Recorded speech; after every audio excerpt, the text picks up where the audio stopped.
Hello, Seahawk families. My name is Allison Ardress, and I'm the coordinator for family and fourth year programming. Welcome to our family chat for November. I'm so excited that you'll be joining us today.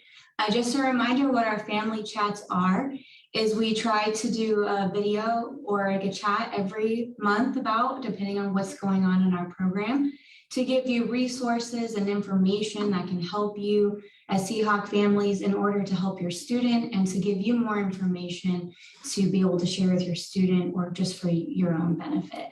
So today, I also want to remind you that we do Facebook Live. So this session will be recorded so you can visit us later.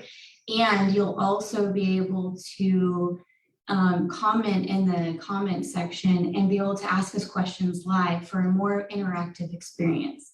So today we'll be talking with the Counseling Center, and we're going to talk to you about how to help your student transition home for the holidays.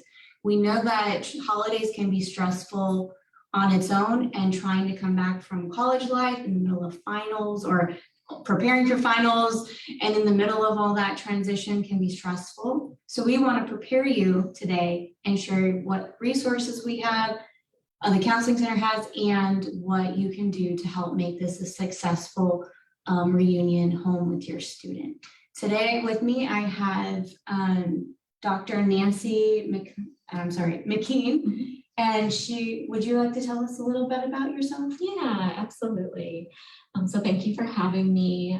My name is Dr. Nancy McKean. I'm a licensed psychologist in the state of North Carolina and the Assistant Director and Training Director of the UNCW Counseling Center.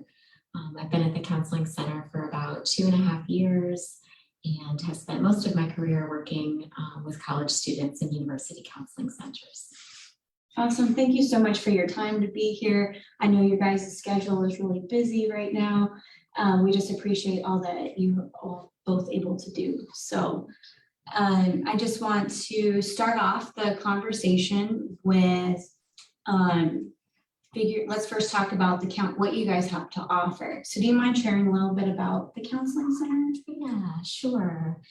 So we are located just down the hall from the Student Health Center. So a good location on campus where a lot of students are aware of where we're located and where the health center is. The Counseling Center offers brief goal-oriented therapy. So we don't have a session limit, but the average number of sessions that people attend is usually somewhere between 6 and 10 sessions.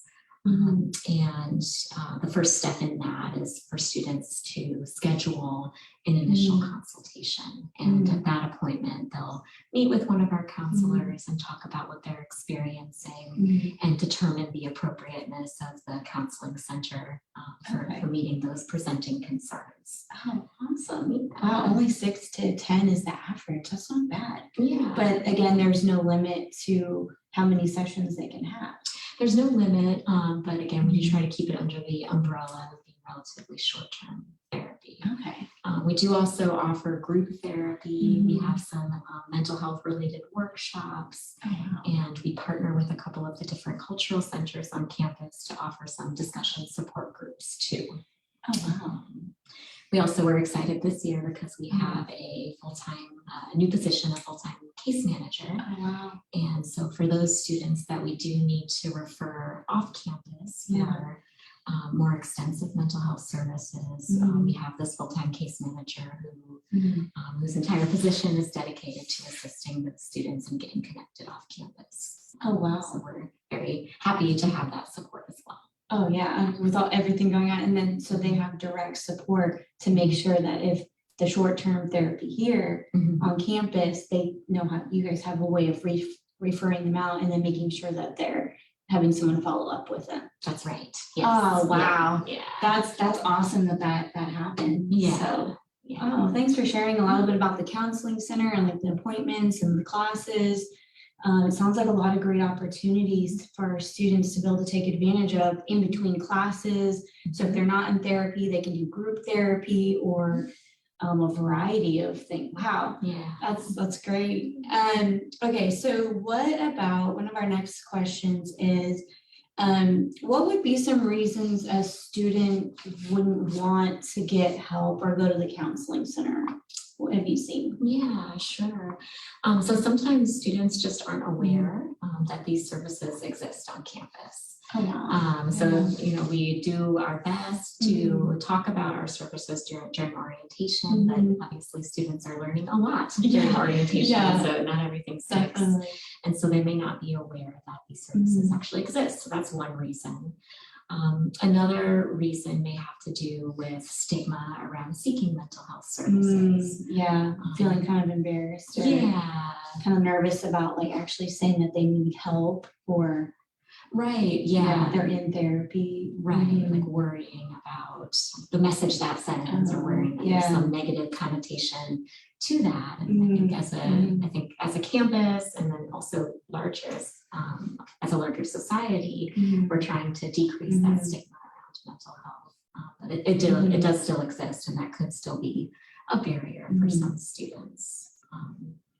On the flip side of that, some students don't view their issues as being valid enough to go to therapy. Like I'm not sad enough, or I'm not distressed enough to go to counseling, and so they kind of discount how they're feeling and not get the help that they could benefit from. So are they minimizing like their feelings of like understanding that, oh, my situation is not as bad as so and so situation, so I don't need to get help. They deserve to get help. Kind of Absolutely, and sometimes they are minimizing their experiences, and so I know we'll get into talking about some advice around that, but just encouraging students that what they're experiencing is valid and worthy of talking about and getting support around. They may not need therapy, but we do have workshops and outreach events that they could learn skills from too, that anybody can benefit from. Oh, that's awesome. And so you have classes that they don't have to always consistently go. If they're busy, their schedule comes up, they can hit a class, but they don't have to keep coming, kind of feel. That's right. Yeah, we talk about, we call them workshops. So we have Waves of Wellness workshops, and they are weekly and they're for 1 hour. We do try to kind of stagger the times that those are offered so that the same people so that different people can have access to the presentations and workshops at different times. So there's like a stress management one, procrastination, anxiety.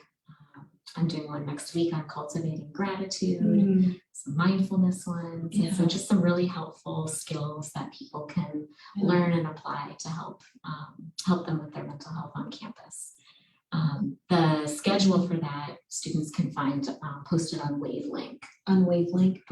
Yeah. That's a great resource, I feel like. And then they can register right there, and it's easy, it's free. And now your services cost money in that sense where the student has to pay, right? That's correct. That's correct. Oh, wow. Wow, that's great services right on campus. Easy access, available appointments if they schedule online, right? I believe. They will, the best way to schedule is to just go ahead and call the front desk, the counseling center front desk, which that number is listed on our website too. So that's the easiest way to schedule an appointment. Oh, thank you. Appreciate it. Well, now that we've talked a little bit about the counseling center, some of the resources that they provide, the classes, the plethora of things that they offer students for free in that sense. Let's go ahead and move on to what maybe the student may be feeling before they're coming home, or maybe if there might be apprehensive, or maybe they're excited, or maybe even if they have different plans. So we're going to ask a few questions about that. So what would a typical student be going through before they come home for the holidays? Yeah, so it's right on the tail end of finals week, right? And so students may be very stressed out. Students may not have had the best sleep or nutrition for the last couple of weeks before coming back home. You know, they might need to catch up a little bit. And might be cranky or tired. Another thing to think about is that students, creates a lot of times really close connections with their peers on campus. And so the winter break, it might not seem long to us, but to students can seem like a really long time. So it might be difficult for them to say goodbye to close friends or romantic partners or other connections that they built on campus when they're returning home for the holidays. Oh, wow. So they might be obviously more stressed, and then everyone exhibits stress differently, right? So it's going to be up to the parent to kind of know, or their family member to know, like, hey, this is how my student normally acts when they're stressed, and kind of be aware that they might not be always happy and cheerful, full of energy. They're probably going to be more drained, tired, maybe sleeping more because they actually get to sleep in maybe. I don't know, they kind of sleep in now, huh? Sometimes. But maybe not out so late. Maybe that's a better way of saying it. So that's kind of good to set up those expectations ahead of time, is knowing the kind of where they're going to be coming from and figuring out, like, not to over plan the holidays or planning every day. So now that we talked about like the student, is it stressful? What emotions might they be feeling? Yeah, so students can be feeling, I think, a range of things when they come home for the holidays. I mean, students can feel very excited to see their loved ones, or maybe see friends from high school, and to share and talk about their experiences that they're having at college. But they can also feel nervous, and they can also feel overwhelmed, maybe confused, and like I said before, missing some of their new friends or missing partners. I think it's important to keep in mind that a lot of things might have changed for the student while they've been away, even though it's just a few months. I mean, they're in a developmental period where they're learning a lot about themselves, intellectually, socially, in many ways. And some of the things that they're learning about themselves might feel quite different than how they thought of themselves previously. So it can be sometimes stressful for students to go back into feeling like they've changed a lot, to go back into an environment that has not changed. So that can be a little bit of stress, or it can be exciting and positive. And it can be all of those things all at once. Yeah. So it's not like this black and white scenario. It's literally based on the individual student of how they're going to react or how they're feeling before they come home. So coming from maybe coming out of those finals and being stressed, to like what the whole, maybe a lot has changed at home, to being fine with it. It just depends on that individual student, but they could have anxiety about, what are my expectations? Right. What is going to change? How is it changed? And just the unknown on that. Wow, that can be really challenging. Yeah. Oh man, I feel it. So, okay, so we talked about their emotions. Mainly is making sure that we know where the student could be coming from, and you're going to ultimately know your student the best. So knowing and just keeping that in mind, so you can have reasonable expectations, and maybe start those conversations early. That way it can make it where there's less moments of stress for your student and for yourself and other family members. What are some things that families can do that can help expect the change? What can they do to help with that? Yeah, so I think that one thing that families can do is to talk about, in advance of seeing their student, to talk about their expectations around the student following house rules. That can be something that comes up with new college students, so negotiating past house rules and the students' newfound kind of sense of independence. They've been running their own show, running their own lives for at least the entire semester. And so talking about, okay, what's that going to look like when you're home for 3 or 4 weeks? Another way that families can be supportive is to ask their students how they're feeling about coming home, and allowing for feelings of excitement, but also other feelings that might be coming up. So allowing students to kind of talk about it, and then normalizing and validating that there can be a lot going on when the student is getting ready to come home. I also encourage families and parents to really be curious about the new experiences that their student might be having. So being curious rather than judgmental, and being really understanding that peers are such a big important part of their development at this time in life. So. Oh yeah, just having that easy conversation of like, hey, how are you doing? What do you expect this, like, you coming home to feel like? And this is kind of like what I'm expecting. What are you expecting? And then more of, instead of having the, like, be able to have more of that listening mindset is what I'm hearing, and curious and asking questions. Is there, I know about curiosity and asking all those questions. Is there enough where certain students might feel like that's too much or too fast at all? Is it? Yeah, and I think families know their individual student best. So I think trying to follow those cues and follow your previous knowledge of the student, and not try to push too hard, but to make yourself available and as open as possible to hearing about their experiences if they want to share. But not pushing the issue if they're just wanting to have some chill time at home and or to pretend to be a middle schooler again if they want.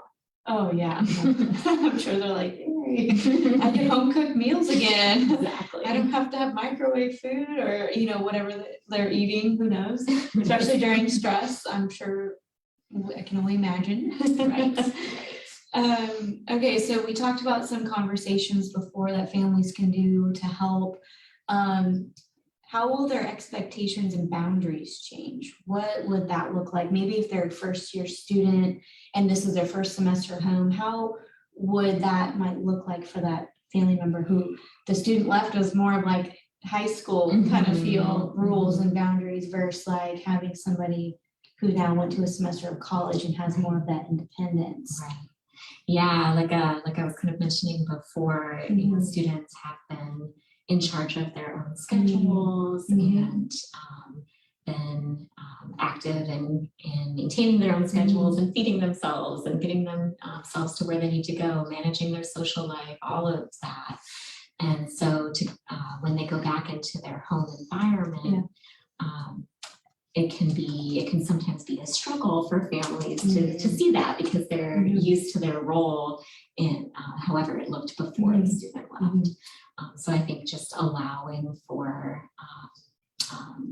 changes is important, talking about those changes, supporting the positive things that you see with your students, and supporting independence. Obviously within safety and reason, supporting their independence. Giving them more freedom, like adjusting to those changes of, you know, maybe different curfew or how that they would want to be, or what their expectations are. That's hard. I feel like to be a parent and then know that your student went off to college and then adjusting yourself. Here's my kid, they're an adult now. And then not want to always see them as like, you know, they're a high school student at that time, and seeing them as a college student with more freedoms and more able to do more on their own. And that can be an important conversation to have too, like, beforehand. Like what are the, like I said before, what are the rules going to be? How are we going to balance kind of how I'm feeling about having you home, and what my expectations are with what your expectations are for running your own life. So having those conversations beforehand. That's helpful. That's really great advice. Wow, I feel like I'm learning so much. So that kind of brings me into my next question is, what are some positive ways to respond to a student who says they're not going to come home for the holidays? I feel like if I was a parent, like I would be like heartbroken and be like, why doesn't my student want to come home, and might be a little upset or disappointed with that. What are some positive ways, or let's start with this one first, what parents might be feeling? And what's normal? Sure. I think parents would probably be experiencing some sadness and confusion about that. You know, wondering why, or feeling kind of discarded or let down. I imagine that would be very hard. But also normal, I'm sure it wouldn't just be them too, right? Just that one parent. Oh yeah, definitely not. And you know, I think it's important for us to, I know I've talked about this a lot, but I talk about it a lot in general, is that these students are really at a point in their lives where peer relationships are very, very important to them. And so when students make the decision to spend time with their friends or romantic partners or peers over the holidays rather than being at home, I encourage parents to try and look at that in a developmental way. And that doesn't mean that your student loves you less or has less appreciation for you. It's just that these other competing relationships are there right now at this developmental stage, and it's not always going to be that way. Yeah. So this is like a really important part. They're developing that support system here, and trying to, but it doesn't mean that you're not a support system and that you're always going to be someone that they're going to be like leaning on. So it's not replacing you, it's just adding to. So having a positive mindset. What could be some other positive ways of, I know we talked about like spinning it to allowing for that growth in some positive ways. What would that conversation look like? Maybe. I think just again, like leading with curiosity rather than assumptions or judgments. So maybe if your student says they don't want to come home for the holidays, saying, okay, well, I'd like to hear a little bit about that, about that thought process, and actually hearing them. It can be easy when we feel certain emotion about something to act on that, and to express your hurt or express your judgments about it. And, hearing them out and again, trying to understand it in that developmental way. Oh, that's great advice. Thank you. What are some things to avoid? I know we talked about avoiding judgment, leading with curiosity and being understanding. What are anything else that parents should avoid kind of like doing so they can foster a good, healthy relationship with their student? Yeah, one thing that we haven't talked about here yet, but I think is really important, is to refrain from commenting on body or weight changes in your student. That can be, I know that there's the age-old freshman 15 jokes and comments that people make, and students take those things, humans take those things to heart, and so just refraining from commenting on body-related changes or kind of appearance-related changes, and just focusing on the exciting things that students are learning about themselves and learning in their classes and learning in their relationships. So not making it about how they look, but who they are. I feel like it's easy, especially when you're stressed out, to either gain or lose weight. And so commenting on that, it's refraining from that would be a great way to kind of keep up and commenting on what they're doing, like other things that they're talking about and everything. Oh, that's great. Thank you. You're welcome.